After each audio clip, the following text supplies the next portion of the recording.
Hey guys, Tamarack's Treehouse coming at you with not necessarily tabletop terrain, but a prop that I made for our wizard. So this is the second one that I'm gonna be giving him. He's already gotten one because he's a wizard and he runs around with his spell book. And what I did was I gave him a spell book specifically levels spell levels 1 through 3, and then I've got another one here for 4, 5, and 6. And the players are probably going to be popping a level here. And this is my remote player, and he's actually coming up tomorrow to play a session with us. So good timing here. If they pop level 7, then I will give him weave it into the story. He'll find the new spell book that he can hang on to. He kind of fancies himself as like a book.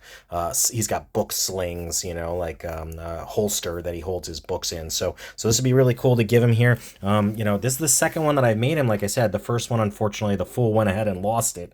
I think he's gonna be really excited to get a new one.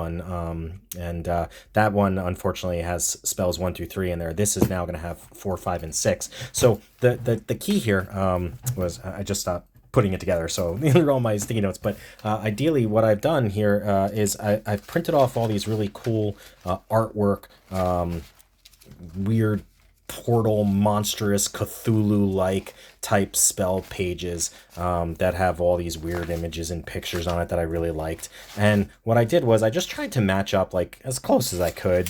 Some of them don't even make sense, but as close as I could to what an image might look like. Line them up with some of the spells that he potentially could get between spell levels 4, 5, and 6.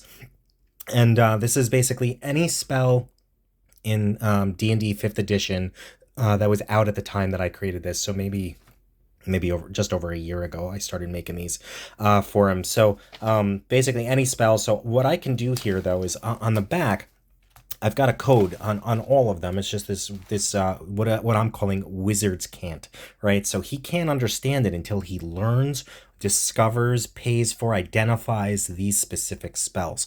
But as the dungeon master, I can easily reference it, right? So here I've got the number 1, but they're all random, right? Here's the different pages that he's got, but the spells are all mixed up. So to give an example here, if I wanted to say, I've got an Excel spreadsheet that keeps track of all of this, and if I wanted to say, hey, I want to give him the spell locate creature, right? That's associated with page 1, right? And then I've got another tab down at the bottom which basically tells me what the spell is in this coded language, right? And what he has or should have is a Caesar cipher, which was given to him with the first book. So I believe he lost the cipher as well. So of course I just placed a second cipher, but effectively the cipher, you mark the cipher around and basically, you spin this around. So like if Z was the letter that I gave him, then B would be the letter that is associated on here. So I mixed them up. I changed the numbers around and I tried to make it a little bit challenging in some regards. But what I would do is I would say, hey, wizard, right? Sid, you've gone ahead and you've picked up a new spell. Go to page 1 in your book, use cipher 24, and he would spin that around and begin to unravel this spell, which of course the T would equal L, the W would equal O, locate, creature. So anyway, so I've built this for him. Again, it's got,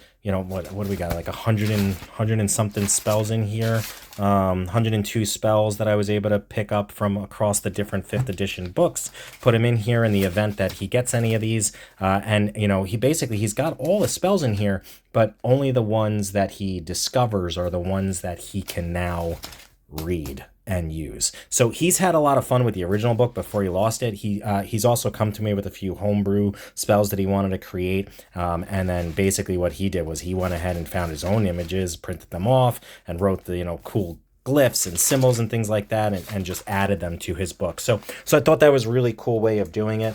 So anyway, I just wanted to share this with you as a little prop. I just got these little binders off of Amazon, I think.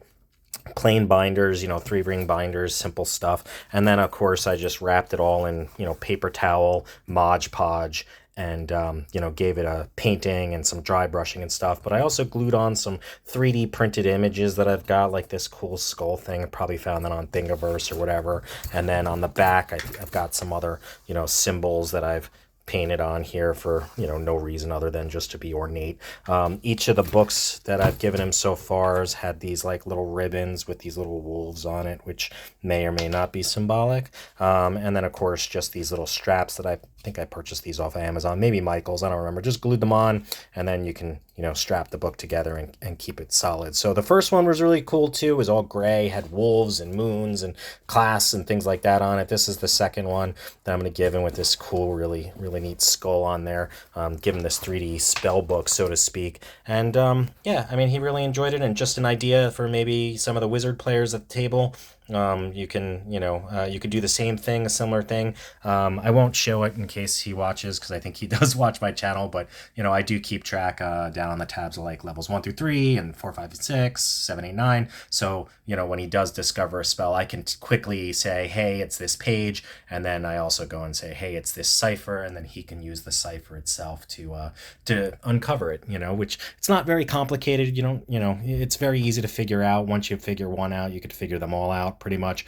I think he's even probably jumped ahead just because he liked the puzzle to uncover some of the spells that were in the book, although I had to remind him, hey, you don't know those spells yet. So but it was this idea of saying, hey, you've got a spell book, it's in Wizards Cant, nobody else can read it, you have to uncover it, and as you are learning the spells, the Wizards Cant glows in your book. You flip to the page and the letters jumble around, and you start to understand what it is, and all of a sudden now you understand the proper spell in your book to locate creature. Anyway, I hope this sparks some ideas, and is you had a I don't know, if you like the idea, of course, give me a shout, a comment, any thoughts, suggestions, ideas that you have. If you've done anything similar to like this for your players, that would be really cool to share. Like and subscribe, of course, if you want to do that. And I'm gonna get back to cleaning up my mess now. And anyway, thanks for stopping by.